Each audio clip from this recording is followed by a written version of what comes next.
참 예수님, 안녕하세요. 주거니 받거니 성경 통독 시간입니다.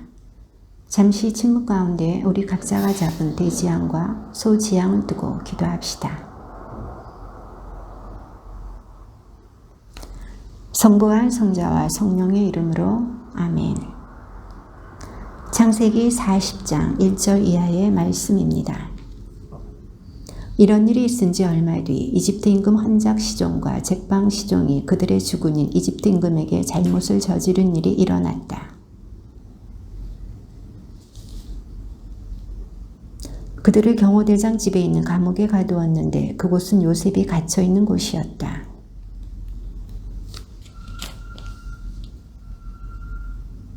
그러던 어느 날 밤 이 두 사람 곧 감옥에 갇힌 이집트 임금의 헌작 시종과 잭방 시종이 저마다 뜻이 다른 꿈을 꾸었다. 요셉은 자기 주인의 집에 함께 갇혀있는 파라오의 이 두 대신에게 물었다. 오늘은 어째서 언짢은 얼굴을 하고 계십니까?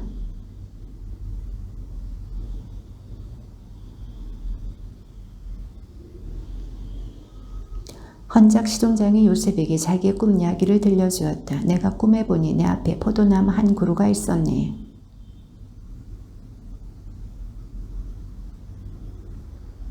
그런데 내 손에는 파라오의 술잔이 들려 있었다네. 그래서 내가 그 포도송이들을 따서 파라오의 술잔에다 짜 넣고는 그 술잔을 파라오의 손에 올려드렸네.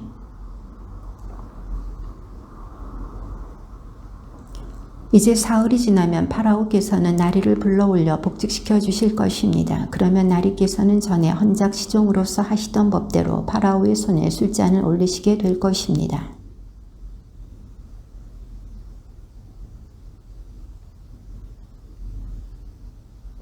사실 저는 히브리인들의 땅에서 붙들려 왔습니다. 그리고 여기서도 저는 이런 구덩이에 들어올 일은 아무것도 한 적이 없습니다.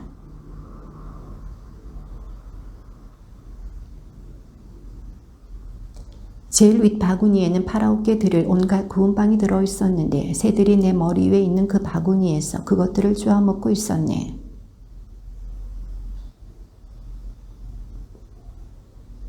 이제 사흘이 지나면 파라오께서 나리를 불러올려 나무에 매달 것입니다. 그러면 새들이 나리의 살을 쪼아먹을 것입니다.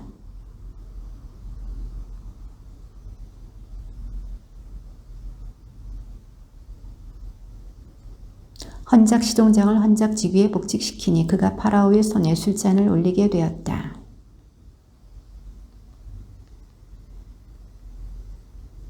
그렇지만 헌작 시종장은 요셉을 기억하지 않았다. 그를 잊어버린 것이다.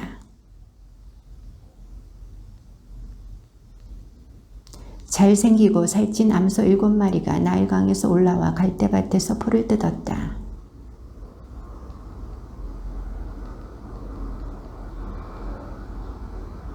그러고는 이 못생기고 야인 염소들이 잘생기고 살찐 그 7 암소를 잡아먹는 것이었다. 파라오는 잠에서 깨어났다.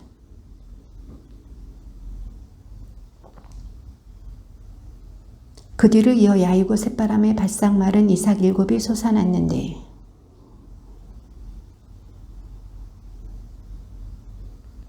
아침이 되자 그는 마음이 불안하여 사람을 보내 이집트의 모든 요술사와 모든 현인을 불러들였다. 그런 다음 파라오는 자기가 꾼 꿈을 그들에게 이야기하였지만 아무도 파라오에게 그것을 풀이해 주지 못하였다.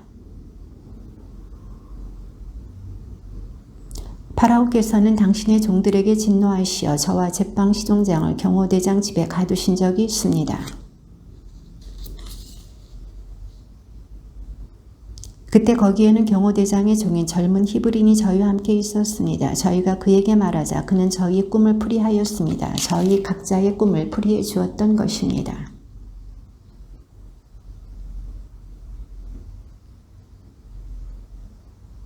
그러자 파라오는 사람들을 보내어 요셉을 불러오게 하였다. 그들은 서둘러 그를 구덩이에서 끌어내어 수염을 깎고 옷을 갈아입혔다. 그런 다음 요셉은 파라오에게 들어갔다.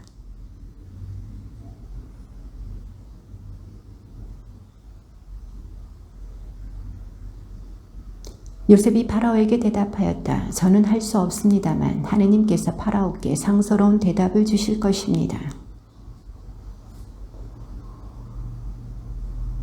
살찌고 잘생긴 암소 7마리가 나일강에서 올라와 갈대밭에서 풀을 뜯었다.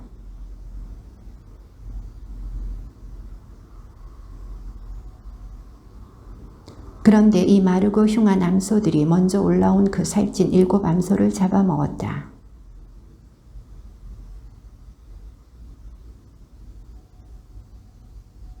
내가 또 꿈에서 보니 밀대 하나에서 여물고 좋은 이삭 7이 올라왔다.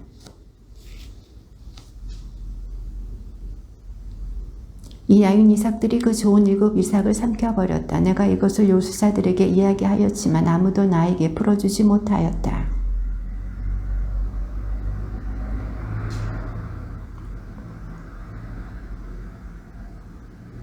좋은 암소 7마리는 7회를 뜻합니다. 좋은 이삭 7도 7회를 뜻합니다. 그러므로 그 꿈은 한 가지입니다.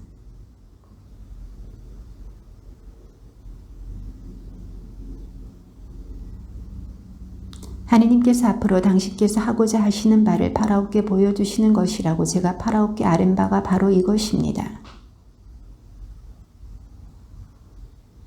그러나 그 뒤로 이어 7해 동안 기근이 들겠습니다. 그러면 이집트 땅에서는 전에 들었던 그 모든 대풍이 잊혀지고 기근이 이 땅을 고갈시켜 버릴 것입니다.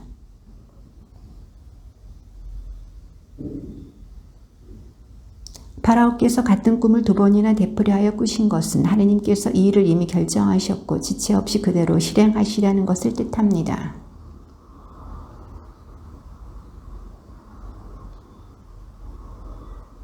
파라오께서는 또 나라의 감독관들을 임명하셔서 태풍이 드는 7해 동안 이집트 땅에서 거둔 수확의 5분의 1을 받아들이게 하시는 것이 좋겠습니다.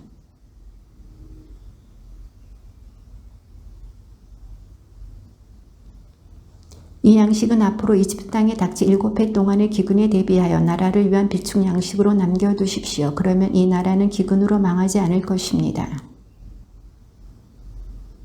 그리하여 파라오는 자기 신하들에게 말하였다. 이 사람처럼 하느님의 영을 지닌 사람을 우리가 또 찾을 수 있겠소?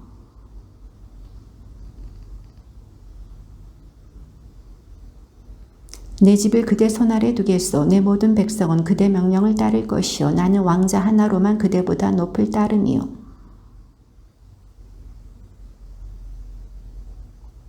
그런 다음 파라오는 손에서 인장반지를 빼어 요셉의 손에 끼워주고는 아마옷을 입히고 목에 금 목걸이를 걸어주었다.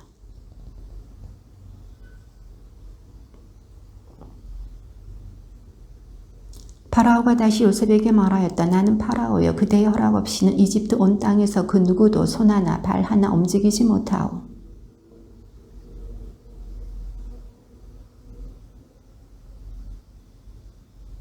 요셉이 이집트 임금 파라오 앞에 섰을 때 그의 나이 30살이었다. 요셉은 파라오 앞에서 물러나와 이집트 온 땅을 두루 돌아다녔다.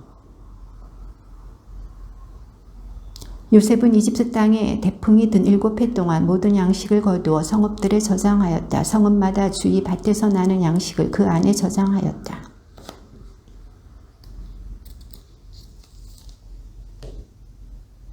흉년이 들기 전에 요셉에게서 2 아들이 태어났다. 오늘 사제 포티페라의 딸 아스낫이 그에게 낳아준 아들들이다.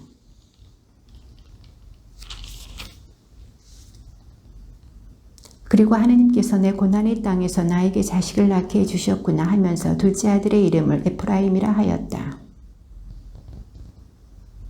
그러자 요셉이 말한 대로 7년 기근이 시작되었다. 모든 나라에 기근이 들었지만 이집트 온 땅에는 빵이 있었다.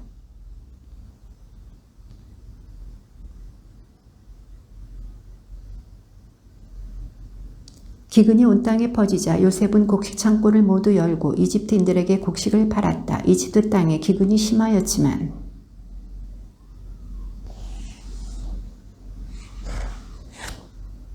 야곱은 이집트에 곡식이 있다는 것을 알았다. 그래서 야곱은 아들들에게 어째서 서로 쳐다보고만 있느냐 하면서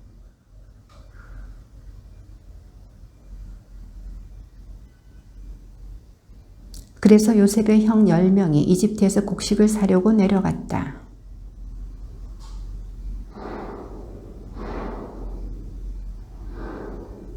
이렇게 가나안 땅에도 기근이 들었기 때문에 이스라엘의 아들들은 이집트로 곡식을 사러 가는 다른 사람들 틈에 끼어 그곳으로 들어갔다.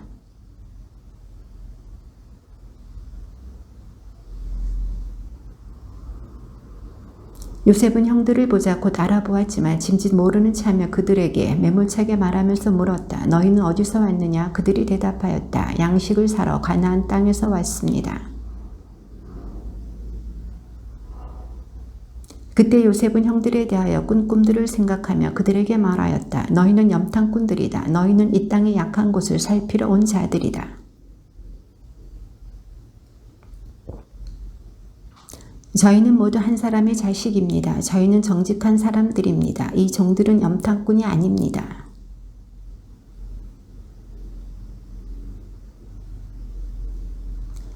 그들이 대답하였다. 나리의 이 종들은 본디 12형제입니다. 저희는 가나안 땅에 사는 어떤 한 사람의 아들들입니다. 막내는 지금 저희 아버지와 함께 있고 다른 한 아우는 없어졌습니다.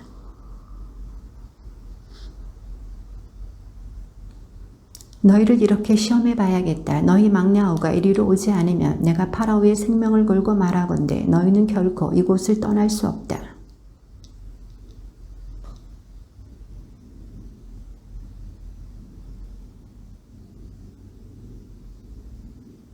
그러고 나서 그들을 사흘 동안 감옥에 가두었다. 너희가 정직한 사람들이라면 너희 형제들 가운데 한 사람만 감옥에 남아있고 나머지는 굶고 있는 너희 집 식구들을 위하여 곡식을 가져가거라.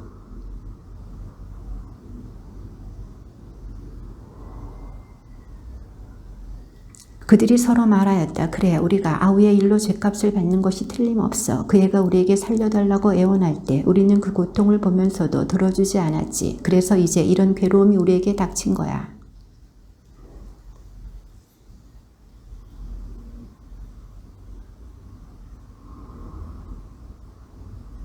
그들은 자기들과 요셉 사이에 통역이 서 있었기 때문에 요셉이 알아듣는 줄을 알지 못하였다.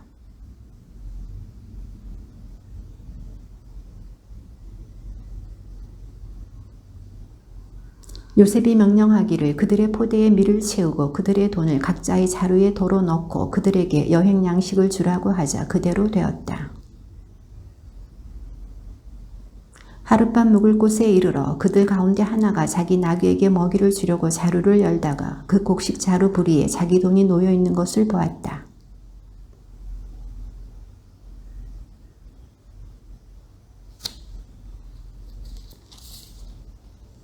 그들은 가나안 땅으로 아버지 야곱에게 돌아와 그동안 겪은 모든 일을 그에게 말씀드렸다.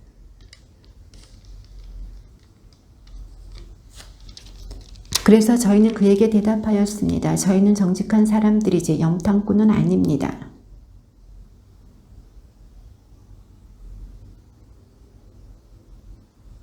그랬더니 그 나라의 주인 되는 사람이 저희에게 말하였습니다. 너희가 정직한 사람들인지 이렇게 알아봐야겠다. 너희 형제들 가운데 하나를 여기에 나와 함께 남겨두어라.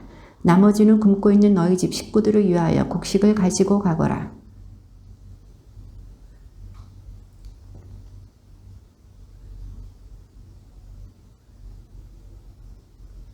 그런 다음 그들이 자루를 비우는데 각자의 자루에 제 돈주머니가 들어있는 것이었다. 그들과 그들의 아버지는 그 돈주머니를 보고 두려움에 사로잡혔다.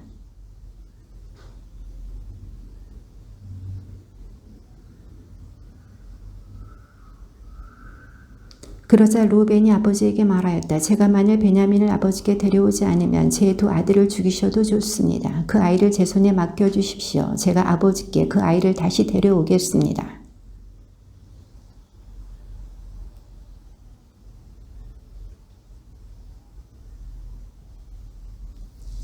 주님의 말씀입니다.